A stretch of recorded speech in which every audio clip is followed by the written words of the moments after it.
Hi friends, welcome back. तो भैया दिल्ली के जो इलेक्शन रिजल्ट्स आए हैं ना, उससे कई लोगों को बड़ी बड़ी बड़ी बड़ी खुशी हो रही है और कई लोग हैं थोड़े पोटे जिनको दुख भी हो रहा होगा। जो दिल्ली में रहते हैं लोग वो तो खुश हो रहे हैं। भैया हम दिल्ली में नहीं रहते पर हम दिल्ली वाले हम भी बड़े खुश हो रहे हैं। पर दुख होने वाला वो होगा, वो कौन है? वो ध्रुव राठी जो आम आदमी पार्टी का बंदा है, जो क्या क्या वीडियो बनाता है। वो बेचारा रो रहा होगा अपना वहां जर्मनी हमें में। इतनी खुशी हो रही है, हमें फर्क ही नहीं पड़ रहा कौन रो रहा है कौन नहीं रो रहा है। तो चलो अभी हम देखेंगे कि परवेश वर्मा ने केजरीवाल को हराया। और अच्छा, ये जो परवेश वर्मा है, इन्हीं के अब चांसेस ऐसे लग रहे हैं कि शीश सीएम महल जाने बनने के। के। हाँ, शीश महल में टूर दे देना हमें। हाँ, इनको ये कहना पड़ेगा। और ये जो है, ये दिल्ली के जो पहले सीएम बने थे बहुत पहले, उनके बेटे भी हैं। तो दैट इज इंटरेस्टिंग टू सी कि एक्स सीएम के बेटे ने अभी के सीएम को हराया है। तो चलो वीडियो शुरू करते हैं। पर हाँ, वीडियो शुरू करने से पहले अगर आपने नया जो चैनल है फिल्मी रिएक्ट, उसको अभी तक सब्सक्राइब नहीं किया तो जल्दी से पहले उसको सब्सक्राइब कर लेना। लिंक है डिस्क्रिप्शन बॉक्स में, वहां पे लिंक को क्लिक करके वहां जाकर उस चैनल में सब्सक्राइब करके मजे लेना। अच्छे अच्छे वीडियोस वहां पे भी आ रहे हैं। अब हम लेंगे मजे इस वीडियो को देख के। तो चलो शुरू करते हैं। केजरीवाल के हारने की खबर आ चुकी है। अब सिर्फ औपचारिक ऐलान होना बाकी है। चुनाव आयोग उसका औपचारिक ऐलान करेगा। माना जा रहा है कि 3000 से ज्यादा, लगभग 3200 के आसपास का मार्जिन है चुनाव उनके हारने का। और ये हार वही है, मैंने अभी जो संदीप दीक्षित से हम लोग बात कर रहे थे, जितना वोट संदीप दीक्षित ने काटा है, लगभग उतने ही वोट से हारे हैं केजरीवाल। तो केजरीवाल जिस रास्ते से जीत कर आए थे, जिस तरह से चुनाव जीते थे 2013 में शीला दीक्षित को हराकर, आज उसी तरह से चुनाव हारे भी और प्रदेश भी हार गए। तो कहीं ना कहीं केजरीवाल की जो राजनीति थी, अब वो एक तरह से किनारे लगेगी। और इसके बाद पंजाब उनके लिए चुनौती होगा, क्योंकि यहाँ के बाद पंजाब का चुनाव 2027 पहले को होगा, देखा तो थे हमने वाइफ के साथ। वाइफ का भी देखो क्या चेंज आ गया। कि सबसे बड़ा ये सियासी उलटफेर है जो अरविंद केजरीवाल अपनी सीट हार चुके हैं। बिल्कुल बिल्कुल सही कहा आपने। इतने बड़े नेता का, जिनको पूरे देश में एक बड़ा घर बनाया था उन्होंने, सुशासन के नाम पर, करप्शन फ्री सरकार देने के नाम पर, लेकिन करप्शन में लिप्त हुए, शराब घोटाले में लिप्त हुए, तमाम का कांडा और ये सारी चीजों ने उनको एक्सपोज किया। और एक्सपोज करने के बाद बीजेपी ने उसका फायदा उठाया और आज बीजेपी ने उनको हराया है। और आज कांग्रेस भी उतनी ही खुश होगी जितनी बीजेपी। और सबसे बड़ी बात यह है रवि त्रिपाठी की, दिल्ली के पूर्व मुख्यमंत्री और दिल्ली के पूर्व उप मुख्यमंत्री, ये दोनों चुनाव हार चुके हैं और सबकी नजरें दिल्ली की वर्तमान मुख्यमंत्री यानी कि आतिशी पर टिकी है।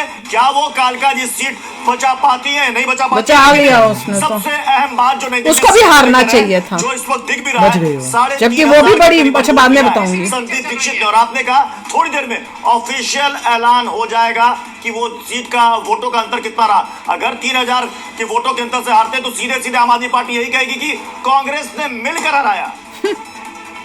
और हमारे साथ गौरव भाटिया जी, उनके पास चलते हैं। गौरव जी, सबसे पहले तो आप लोगों को, गौरव जी तो हमारे साथ नहीं है। रवि इसका जवाब देंगे। रवि तो हम लोग जा रहे थे, वो नई दिल्ली नहीं है, नई दिल्ली अलग से कोई एरिया हो गया। तो बीजेपी की जो घेराबंदी रही थी, तमाम बड़े दिग्गज आप नेताओं को घेरने की, क्या ये माना जाए कि लोकसभा चुनाव के बाद से ही रणनीति शुरू हो चुकी थी? हम लोग उसे पढ़ नहीं पाए क्योंकि प्रवेश वर्मा और रमेश बिधूड़ी दोनों को उस वक्त टिकट नहीं दिया गया था।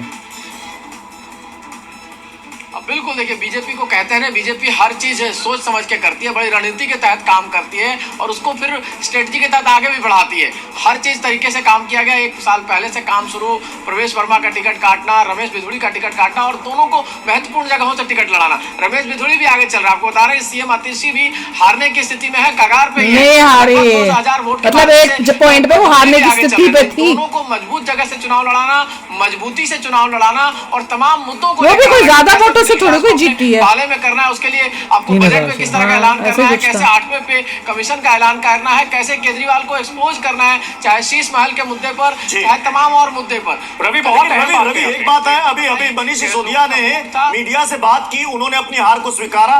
उन्होंने जब से उनसे पूछा गया कि इसके लिए आप किसे मानते, उन्होंने कहा कि अब इस पर हम एनालिसिस करेंगे तब जवाब देंगे। लेकिन अरविंद मेरे कर्मों ने उतारा बड़ी जो मैंने करप्शन किया, लेनी पड़ेगी पार्टी के मुखिया को, राष्ट्रीय संयोजक को।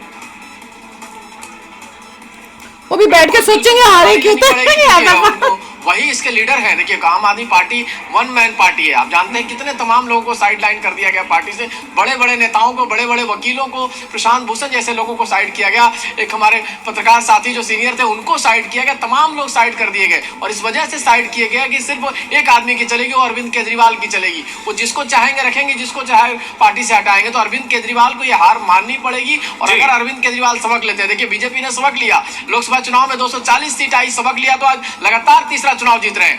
हरियाणा जीता, महाराष्ट्र जीता और अब दिल्ली जीत रहे हैं। जो बीजेपी ने सबक नहीं लिया, जनता ने सबक लिया। लेते हैं तो ठीक है, नहीं तो अरविंद बिल्कुल गलत लोगों को करके क्या होता है। रवि, उससे मैं टेक आउट ले रहा हूं कि बीजेपी ने 240 सीटों पर सिमटने से सबक लिया। और दूसरी सबक लेना क्या, उन्होंने कुछ किया ही नहीं था। पे कमीशन का ऐलान, साथ ही साथ बजट में जो ऐलान किया गया था टैक्स में कटौती का, ये निश्चित तौर पर मास्टर स्ट्रोक साबित हुआ है, खास तौर पर नई दिल्ली के हिसाब से, क्योंकि वहां पर सरकारी कर्मचारियों की संख्या बहुत ज्यादा है और उसका फायदा कहीं ना कहीं इन नतीजों में देखने को मिल रहा है। क्योंकि नई दिल्ली सीट से अरविंद केजरीवाल की हार कोई छोटी घटना नहीं है। भारत के राजनीतिक परिदृश्य में इस तरह की जो रणनीति बीजेपी ने बनाई है, निश्चित तौर पर वो केस स्टडी होगी। और इन सब के बीच हमारे साथ खास मेहमानों का एक पैनल भी जुड़ा हुआ है। अरविंद केजरीवाल की हार पर छोटा छोटा रिएक्शन हम लेते हैं। सबसे पहले अभिज्ञान जी, की हार क्या कहेंगे आप? पहले दिल से कह रहा हूँ, ब्रांड अरविंद है। उन्होंने पार्टी बनाई, अन्ना आंदोलन से निकल कर, अन्ना को धोखा देकर उन्होंने ये सब किया। तो अगर वो गिरते हैं, जब आप इतनी इंडिविजुअलिस्टिक पॉलिटिक्स खेलते हैं, अगर वो गिरेंगे तो 10 साल खाया है दिल्ली को, पूरी पार्टी धराशायी हो जाएगी। और ठीक वही हुआ है। सेकेंड संजीव जी, ठीक है संजीव जी रिस्पॉन्ड कीजिए सर। आपके सबसे बड़े नेता हार गए सर। कौन है? देखिए, दिल्ली की जनता का जो भी मैंडेट है वो सरमाथे पे, ये बात सही है कि भी इसका आकलन पार्टी में किया जाएगा। करो आकलन। भाई सच बताऊं, बहुत एक बेइज्जती की बात है कि केजरीवाल जो है अपनी नई दिल्ली की सीट से हारा है। अच्छा, ये अभी देखते देखते मेरे दिमाग में आया कि जब हार के बाद ये केजरीवाल क्यों स्पीच दे रहा है? ये तो सीएम है ही नहीं अभी का, तो देना तो उसको चाहिए था। क्या नाम है उसका, क्या नाम है वो लेडी का? हाँ, आतिशी, उसको देना चाहिए था। ये फिर भी चौधरी बन के क्यों आया है? भैया हम अपनी हार स्वीकार करते हैं। तुम तो सीएम हो ही नहीं, you are no longer the CM. अभी करंट सीएम तो आतिशी है, तो उसको करना चाहिए। इसी से लोगों को बोलना चाहिए बंदा और ये पार्टी है कैसी, इसको मतलब बिना मतलब के चौधरी बनना है। आतिशी को इसलिए बनाया था क्योंकि ये जेल में थे। हाँ, तो भी है तो वही ना, अभी करेक्टली पॉइंट यही था कि कभी जो मेन बंदा है वो पावर किसी और को नहीं दे रहा, उससे देखो उसको कितना लालच है सीट का, गद्दी का, मतलब बैठाया भी गद्दी पे आतिशी को है, फिर भी भाषण देने वो यहाँ आगे। लोगों को बोलना चाहिए भैया तू क्यों दे रहा है, तू तो है ही नहीं भैया सीएम, तुम में भैया इसके अजीब ही बांधा है। अगर मैं हारा तो पार्टी हार गई। ये बोलता है कि भैया ये लड़ा था कि भैया हम करप्शन के अगेंस्ट लड़े रहे हैं, हमें गद्दी का भूख नहीं है, हमें जो वो नहीं है, हम तो जनता की सेवा के ले रहे हैं। और यहाँ पे गद्दी छूट चुकी है, फिर भी बैठ के भाषण ऐसे देने आया जैसे वो सीएम है और वो कह रहे हैं कि भैया हमने अपनी हार स्वीकार कर ली। ऑपोजिशन में भी आतिशी जाएगी। हाँ, ऑपोजिशन में भी वही जाएगी, ये तो बैठेगा ही नहीं, ये तो कहीं होगा ही नहीं। अभी आतिशी को बोलना चाहिए भाई तू क्यों दे रहा है, अब इसकी इंपॉर्टेंस कम होगी ना, क्योंकि इसको तो कोई कहीं पे भी नहीं होने वाला, अब ये तो गायब है। तो आतिशी मेन है, आतिशी भी खुश हो रही होगी कि ये देखो हर चीज में आगे सामने आ जाता है। सब लोग ये वॉच करेंगे कि बीजेपी क्या क्या डिसीजंस लेता है, क्या क्या रूल्स आते हैं, पॉल्यूशन का लफड़ा कब खत्म होता है, क्या चीजें होती है, वो देखना है। बिल्कुल। और आतिशी भी इतना हैरानी हो रही है कि आतिशी को कैसे कालका जी में लोगों ने जिता दिया। उस लेडी की हमने वीडियोस देखी हैं, वो लेडी इतनी अजीब तरह से बोलती है, ऐसे लगता है कि शी हैज नो लॉजिक। मैं पापा से बात करी, पापा कहते तुझे पता है कहाँ से पढ़ी है? मैंने कहा नहीं। कहते हार्वर्ड की पढ़ी हुई है। मैं कहा दे के पैसे पूसे गई होगी हार्वर्ड, जितना उसके बातों से लगता है वो तो लगता है निड नॉलेज वाली लेडी, जिस तरह से वो बात करती है। और इतना मजाक, मैंने कहा 24 आवर्स उसके माउथ खुला रहता है, हंसती रहती है, and she doesn't know what to speak, what not to speak. वो तो किसी भी वैसे एक इंटेलिजेंट लेडी लगती ही नहीं है। वील हैव टू सी कि हार्वर्ड में क्या पता नहीं क्या और कोई कोर्स किया था हार्वर्ड ही इतना, मैं तो शक हो रहा है क्या बैचलर्स किया, क्या कोर्स किया, वी हैव टू सी। मैं तो हैरान थी, मैंने कहा पापा पक्का कर लो हार्वर्ड ही गई थी, कोई हार्वर्ड वाला वो HAR VARD ना हो के WARD हो, कोई और यहाँ वर्ड हो। तो मुझे तो काफी शक हो रहा है। तो चलो यार, आप भी शेयर करना अपने थॉट्स। चलते हैं, मिलेंगे नेक्स्ट वीडियो में बहुत ही जल्द। Till then take care and bye bye. तो अगर आप मेरे इस चैनल पे नए हो तो जल्दी से सब्सक्राइब के बटन को हिट करो और बेल आइकन को क्लिक करो, ताकि आपको मेरा जब नया वीडियो मैं लगाऊं आपको उसके बारे में जल्दी से पता चल जाए।